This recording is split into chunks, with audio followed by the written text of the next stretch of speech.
All right, coming up on this episode of Hot Takes, we are going to do something fun, something new, and something for the third time in a row. Had a little bit of technical issues this morning. It's kind of my bad. So we are going to react and review some of the Star Wars cosplay that's been done over the past year. And give our thoughts on it. How authentic is it? Scores for creativity and overall kind of the heart and soul that fans are putting into their craft, their art. Fair enough. And it's just one thing to quickly note. I've heard Tyler say this 2 times already, so I'll say it this time, is that this was gathered from Reddit. Some of these images could be more than a year old, but Tyler scrolled back about a year. You can tell we've done this a couple times, right? And this is not to throw any type of shade on anyone doing cosplay. I mean, the amount of effort that goes into these costumes, a lot of times the physical work people do on their physical selves to get ready for these events is second to none. I mean, the dedication is incredible. And a lot of these cosplayers, in fact, the majority of them, make this stuff themselves with some help. Most of this is handmade. It is absolutely incredible. The one other caveat before we get going, cosplay in general has always been kind of dabbled in that taboo, slightly risque area. Some could call it hypersexualization. It's really just, artistic and creative minds expressing themselves. So it's important to, the best we can, kind of keep it above board that way. Yep. And for anyone wanting to go search on Reddit for themselves for some of these images, a warning to you, a lot of the results that come up are similar to a site a friend of a friend told me called rhymes with corn tub. Yeah. So just beware. Or that maybe is your invitation to go check this out. Yeah, this is not us telling you to go check out that website. Yeah. All right, let's do it. All right, so coming up, number 1, we got a Chef Vader and a Stormtrooper, and it looks like we have everyone's favorite Gungan, Jar Jar, with his head on a platter. Well, I can't say that the world hasn't wanted to see this happen after the prequels. My one question for this is why the spatula? Yeah. Not sure what Vader would need a spatula. If this is a cake, he'd need a cake knife. If this was a cake saber. A cake saber, yeah. Or that commercial that guy was slicing that turkey in that little mini lightsaber as he was slicing it. That's what I feel would be perfect here. Yeah. You know what? I'll give this a yes because we all wanted to see it. Yeah, creativity, yes. Yeah. Authenticity, looks pretty great. Yep. All right, moving on. All right, we got Darth Talon, I believe, here from the George Lucas proposed sequel trilogy. This is unreal. Absolutely unreal. Authenticity, the backdrop. When we first saw this, but borderline an hour ago, I literally thought this was promotional material. This is incredible. Yeah. Absolutely incredible. Just goes to show what goes into these. Yeah, top to bottom, the boots, the makeup, the headdress. I mean, it's incredible. Yeah, they're top marks for this one. Not much else you can say other than just well done and keep it up. Yep. All right. So this is awesome. We have a Slave Lucas. How many conspiracy theorists are like, you know what this really means? He's a slave to the production. Yeah, that's how I feel. Put this up in the Louvre next to the Mona Lisa. Like, is it just role reversal? Is he a slave to the corporations? Dive into that. I think this guy gets full credit for the matchiness of the hair and beard, as well as the manscaping that was needed to pull this off. Yeah, I feel like he's nailing George Lucas's mannerisms too. I know this is he's just randomly shot walking to the convention, but maybe it really is George Lucas. He's just walking around in a slave Leia costume. And shout out to Star-Lord. Big time, him, eh? Great Star-Lord beside him. I love anytime someone could do the glowing eyes. Sometimes when you see the cosplay of the Jawa with the red eyes hiding behind, nail it. Yeah, love that. All right. Okay. All right. We have an enormous salacious B crumb here in cosplay. Yeah, yeah. In case you're wondering, that's the being off to the side. Oh yeah, one. There's just something staring right in my eyes, and it's piercing them. So for those that aren't aware, this is Liz Katz. I follow her on Instagram. Before you make any comments or throw shade, I'll explain. She's a very, very high-end cosplay model. She does stuff for Star Wars, DC, Marvel, and it is very, very high-end. And in this case, I feel like this is appropriate because Slave Leia's outfit was just this. Hasn't been altered. There hasn't been any material taken away because... It's not like she's missing half really the outfit to reveal. Yeah. This is actually the costume. Yeah, she just happens to be put together in a fashion to which might appeal to a certain demographic. Yeah. She obviously has a ton of fans on Instagram. She might even have some OnlyFans. OnlyFans? What is that? She might have some OnlyFans. You're gonna have to check out Instagram for that, I think. Oh, okay. Yeah, to your point, again, it's the Slave Leia outfit is obviously widely available. It's something people frequently do. Yep. I'll give a bonus mark for Salacious B. Crumb. Love it. It adds to the authenticity. Yep. And with you're not dealing with much to begin with, it's a little something there for she nailed it. Fans. Yeah, she nailed it. It's good. Berta. Yeah. All right. Okay, we got First Order TIE Pilot and Sith Trooper. Love it. Everybody I know, including myself, has always wanted a life-size, fittable Stormtrooper outfit for us to wear at Halloween, our wedding, any other type of major Barney events. Stinson in your office, like I want that set up in like my future man cave. That TIE Pilot outfit is absolutely nails. You guys killed it. These are so good that the 501st was invited, as we all know, to join season 1 finale of Mandalorian. Invite them. I mean, these are legit.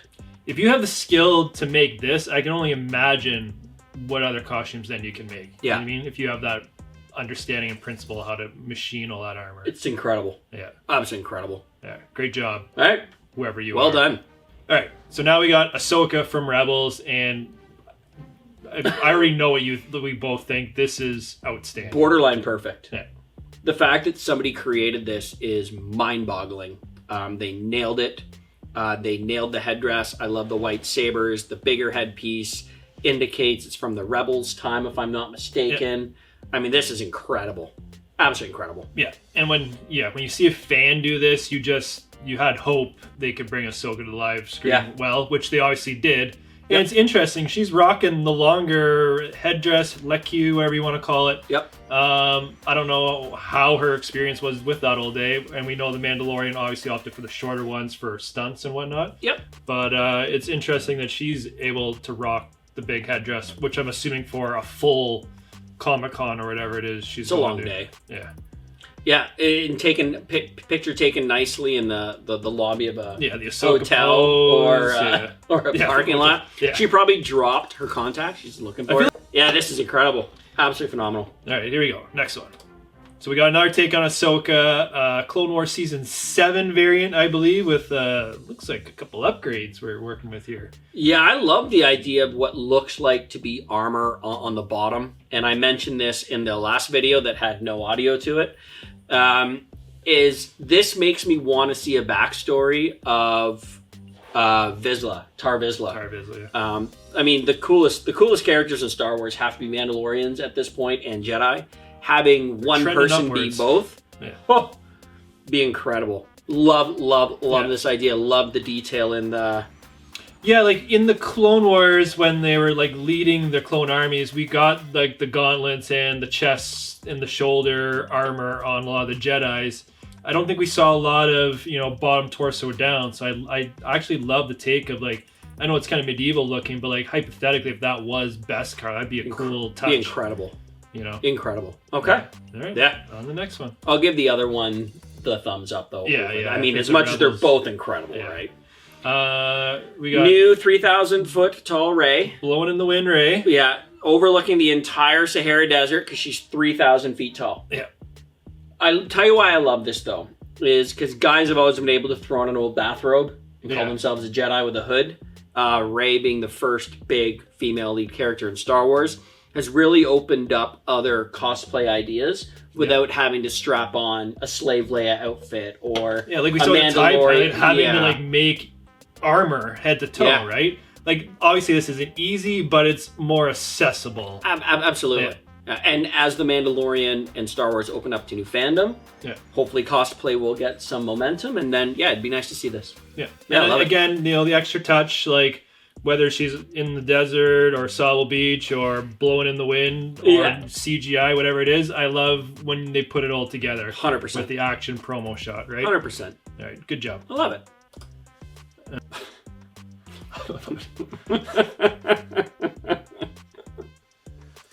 Porgs are really cute.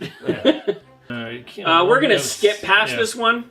It's what I will tell you is they're not wearing underwear. I'm not sure if they are from Star Wars or the movie 300, minus the fact she's holding a Porg. And I can tell you everything about the tattoo on her in her thigh. Yeah. We're going to skip that one. Yeah, so it's Porg. So all you need to know. Yeah. You can tell it was from The Last Jedi. So we got Anakin's daycare and Obi-Wan. Savage. I feel like any of us could pull off the Obi-Wan. Yeah, I feel leave yourself there. I could go home and pull the Obi-Wan off, but very clever. Yeah, I love it. Creative. My one chirp. Don't know how you're gonna walk around to Comic-Con like that, but my one chirp is this guy literally grabbed a piece of cardboard from a homeless person and wrote on it with a marker he found on the way out. Yeah, could have worked on the production value of that sign a little bit more, like painted it in bubble letters and made it. No one's parents are going to be dropping off their younglings to you if you look like that. Yeah, it's just not good production value. No. But I love the idea, and I love the fact you had fun with it. Yeah, very creative. All right, here we go. Okay, so we got... Legend! Boom My Guy. Boom My Guy. Tell me the story, even though it's the third time I've heard it today. Yeah. So, bomb shot. We got behind the scenes of A New Hope, which is in Tanzania, whatever it is. Africa desert. Obviously, it's very hot there. Very hot. We got the Boom My Guy here rocking the tidy pink shorts.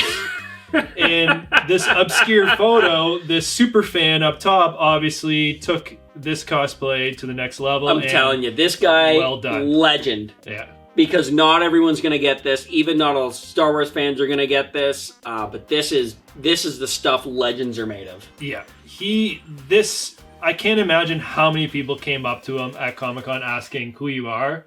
And him being able to basically talk to anyone he wanted in that place with how he was dressed. That guy's getting invited back for every Comic-Con ever. Like, put that guy in a panel. Ultimate conversation starter. I hope the Boom Mic guy is still alive and he sees that.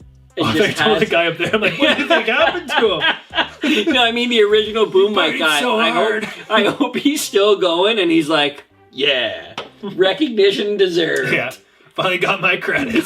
Guy one roll on cosplayer. Star Wars. I feel like if you go to Comic-Con, you should be Boom Mic guy. I'd like to see him running around in the little pink shorts. And the one too, they brought up on the Gallery of the Mandalorian. The other obscure one too is in in Empire Strikes Back when Lando gets on the mic and says evacuate the city. Vader and the Empire's here. Yep. And you see a bunch of people running. Someone's running with one of those old school ice cream containers. which is what they use now in the Mandalorian that holds the Beskar things. You know that thing? Oh my goodness! So they showed on that at one of the Comic-Cons. People were dressed up as that person. That's perfect. I love that. It's just like this person, like the most obscure Star Wars character. Awesome. Which I think is, keep that stuff up. People keep finding. I love stuff that. Like that to do, Good job. All right, next we got Lady Mando. Yeah, Lady Mando. This is classy. This is what I was referring to at the beginning.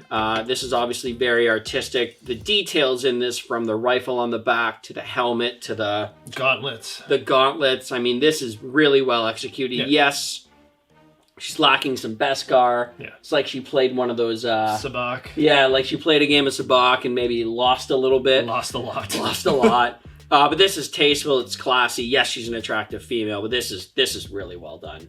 Minus the fact it's looks like it's taken in a library of an estate home in 1812. Yeah, and you might hate me for saying this. I know some of you will, but like the quality of that helmet and gauntlet and thigh piece looks pretty good. I'd love to see actually the full armor. Yeah, for sure. You know what I mean? And I know what you mean by that. Yeah. You're saying that above board. Yep. Yeah. Yeah, be curious to know what the front chest plate looks like. Yeah, it looks like the craftsmanship was actually very well done. Yeah. But obviously that's not what they were going for. But moving on. Move on here. All right. We're going to skip that one because I didn't know it was a Kylo Ren cosplay until I looked at the helmet. It looks more like Borat has gotten into BDSM with a slingshot. Yeah, let's just say it was legitimately a stretch. Oh, I see what you did there. It's nice. To be a Star Wars cosplay. Yeah. Yeah, it looks like a rubber band. Yeah. All right. Moving on. Yeah. Okay, and our final one for review here is a take on Beauty and the Beast. A little mashup, crossover. So here's what happened. So they're in Disney. Yeah. They want to go to the Star Wars convention, but there's also a Disney princess. So this girl tells her boyfriend, who's only 5'8", as you can tell by his T-Rex arms, to throw some stilts on and be Chewbacca because he wants to go to Star Wars, but then she wants to go to Disney princess. So he got her a lightsaber. She got him the jacket, and they're going to nail two birds with one stone. God, I hope this guy's at 7 foot with 2 foot arms.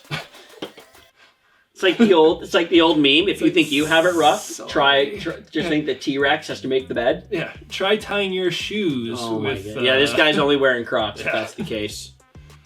But yeah, Wookiee costume looks good. Love the Wookiee costume. The Belle Princess looks good. Yep. I love the yellow saber that goes with it. Yeah. She even has the rose. Yeah. Here's my concern: is even Obi-Wan in the background is confused, is standing in judgment. Yeah. He's like, shouldn't you have one of those inflatable T-Rex costumes on right now? Yeah.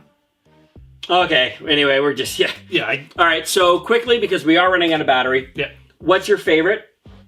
My favorite.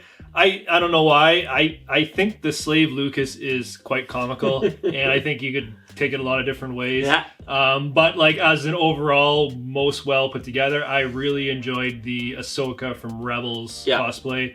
I think it nailed it. I think it was well done. Again, all of them well done, and I can never do anything like that myself. Yep. But if I had to choose, those would be my top two. Boom, my guy's a legend. Yeah. Boom, my guy, you can come over for a beer anytime you want. Speaking of which, we'd like to actually have a boom mic. That'd be nice. Yeah. Yeah, we're not that high end. Yeah, we can hire you. We pay. Yeah, you boom mic guy, just hang out. I love boom mic guy.